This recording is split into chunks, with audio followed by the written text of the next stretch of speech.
ৰাতিপুৱা পুলিচৰ বাবে দৌৰিবৰ কাৰণে ষ্টেডিয়ামলৈকে আহে। এইবাৰতো আমি ইমানো চিন্তা কৰিছো যে কেতিয়াবা ৰিজাল্ট দিলে আমি দেখো এখন ঘৰতে দুটা তিনিটা চাকৰি পায়। এইবাৰ আমি নতুন চিন্তা কৰি আছো যে এখন ঘৰত দুটা তিনিটা চাকৰি পোৱাৰ পৰিৱৰ্তে যাতে তিনি ঘৰত তিনিটা চাকৰি পায়। এই নতুন চিন্তাটো মই এইবাৰ কৰি আছো যে এখন ঘৰত একেলগে তিনিটা চাকৰি পোৱাকৈ গাঁওখনৰ তিনিখন ঘৰত তিনিটাকৈ চাকৰি পাব। আজি সেই চিন্তাও মই ইতিমধ্যে আৰম্ভ কৰি দিছো। আপোনালোকে চিন্তা কৰক, কোন দিনাখন অসমীয়াই ভাবিছিল যে চাকৰিত টকা নিদিয়াকৈ চাকৰি পাব পাৰি।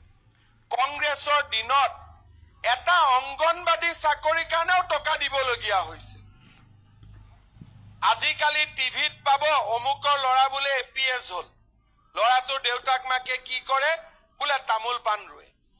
অমুকৰ ল'ৰাই বোলে পুলিচৰ চাকৰি পালে, দেউতাকে কি কৰে বোলে চব্জিৰ দোকান দিয়ে।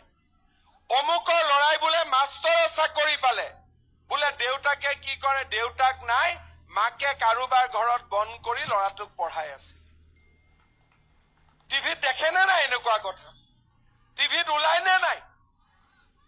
এই অসমখন আজি আমি ধৰি ৰাখিব লাগিব। এই যে লোকসভাৰ ইলেকশ্যন হ'ব, হয় নৰেন্দ্ৰ মোদীক আমি জিকাব লাগিব, নহলে ৰাহুল গান্ধীক জিকাব লাগিব। আপোনালোকে চিন্তা কৰক, ভোট